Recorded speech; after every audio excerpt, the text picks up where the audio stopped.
इस चैप्टर का अर्थ ये भी YouTube पे मिलेगा आपको। तो आपको सुनाते हैं, समझिए इसका अर्थ। रणबीच चौकड़ी भर भर कर चेतक बन गया निराला था। इसका मतलब जानते हो क्या है?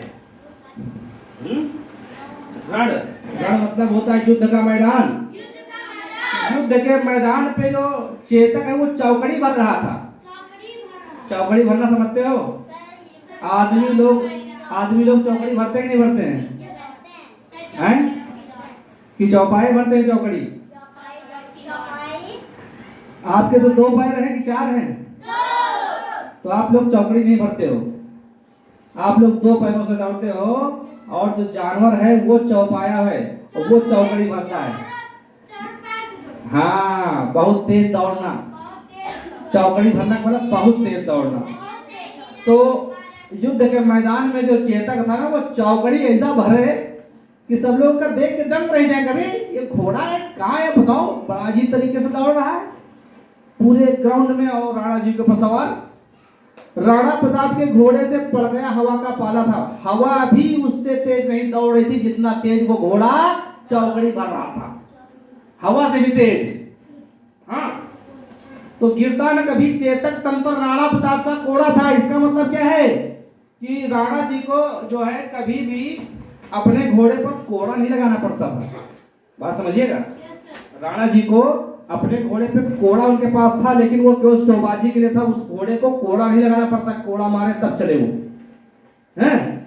वह दौड़ रहा अभिमस्तक पर या आसमान पर वो घोड़ा था। अब यह सबसे बड़ी बात यहाँ पर आ गई, कह रहे हैं वो ऐसे दौड़ रहा, शत्रु जो दुश्मन थे उनकी खोपड़ी खोपड़ी ऊपर चल रहा। हाँ, समझ में नहीं आ रहा कि वो खोपड़ी खोपड़ी के ऊपर चल रहा है कि घोड़ा आसमान में चल रहा है, जमीन में पाए नहीं। घोड़े की कुशलता को देखकर श्यामनारायण पांडे जी जो लिख रहे हैं वो क्या बता रहे हैं कि ये घोड़ा इस स्टाइल में चल रहा है कि वो शत्रुओं की खोपड़ी खोपड़ी चल रहा। ये दुश्मन खोपड़ी, फिर उस दुश्मन खोपड़ी, उधर खोपड़ी, और जमीन पे है ही नहीं। उसमें लिखा ना या आसमान पर घोड़ा था। यहाँ संदेह पैदा कर रहे हैं। क्या संदेह पैदा हो रहा है कि वो आसमान पता नहीं चल रहा है कि शत्रुओं के खोपड़ी खोपड़ी में चल रहा है। आगे क्या है, जो तनिक हवा से बाग हिली। घोड़े की जो है बाग लगाई जाती है, जो लगाम वगैरह होती है ना अगल बगल उसके, उसको बोलते हैं बाग।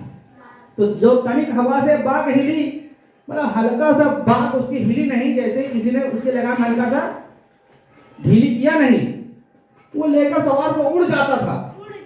सवार लेके जैसे हवा में चला गया। और राणा की पुत्री फिरी नहीं। जब तक राणा जी सोचते कि हमको इधर मुड़ना है, घोड़ा पहले ही मुड़ जाता था, तब तक चेतक मुड़ जाता था। मतलब सवार सोचे कि हमको उधर मुड़ना है और उससे पहले ही चेतक मुड़ गया। आप सोचिए, कौशल दिखलाया चालों में, उड़ गया भयानक भालों में, निर्भीक गया हुए ढालों में, सरपट दौड़ा करवालों पर। कौशल दिखलाया चाल उसकी इतनी कुशल चाल है, आप समझ सकते हो। और उड़ गया भयानक भालों में, मतलब भाला जो है उन भाला के जो है उनमें भी वो चला गया। जहां जहां भाला चलना फिर भी वो जो है इतना चाल का कौशल है उसके कि एक भाला उसको टच नहीं किया और भाला के बीच से वो निकल गया। बात समझिएगा। ढालों पे निर्भीक गया हुए ढालों पे, कोई ढाल लिए खड़ा है उसके भी ऊपर जो है वो ढाल के ऊपर से निकल गया।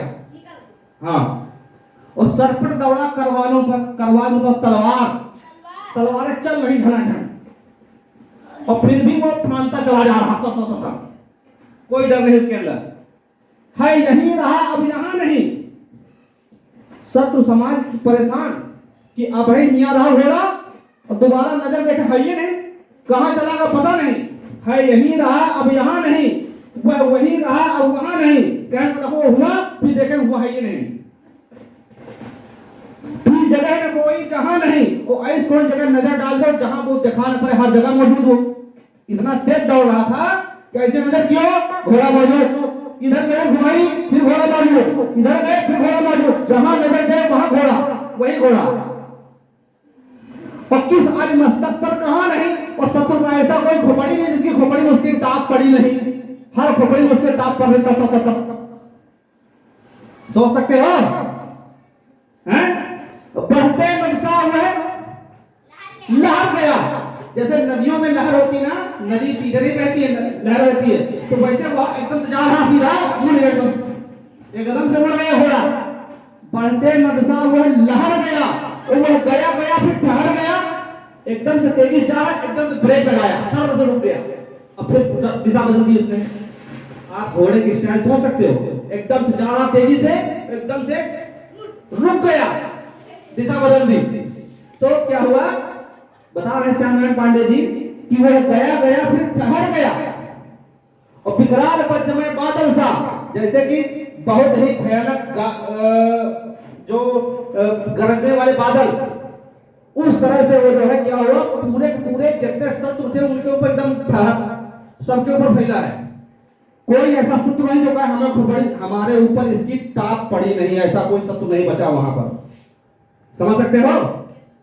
तो ऐसे ऐसे बादल की तरह सब जगह मौजूद, पूरे मौजूद, हर जगह वह है घोड़े घोड़ा। हाँ, और आज के सेना पर वह दुश्मन की, आज माने दुश्मन होता है, दुश्मन की सेना पर वो क्या हो गया, पूरा का पूरा छाप लिया उसने कि हम हर जगह मौजूद, हम ही हैं हर जगह।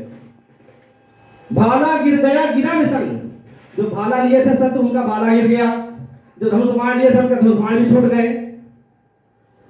है टापों से खन गया अंग, है माने होता घोड़ा, घोड़े की जो टाप थी, टाप मतलब वही जो कील लगा हुआ उसका पैर, उससे जो है पूरा का पूरा शरीर जो है लहूलुहान हो गया दुश्मनों का। समझिएगा, शत्रुओं का जो खोपड़ी थी, शरीर था, वो क्या हो गया, लहूलुहान हो गया। बैरी समाज रह गया दंग, जो दुश्मन थे, जो उससे लड़ने आए थे राणा जी से, वो सब बिल्कुल दंग रह गए। घोड़े का ऐसा देख रंग, इस तरह का घोड़ा देख करके परेशान हो गए कि यार राणा जी तो बाद में, इससे घोड़े से कैसे निपटा जाए, ये घोड़ा तो राणा जी से भी खतरनाक है। समझ पाए? बंद।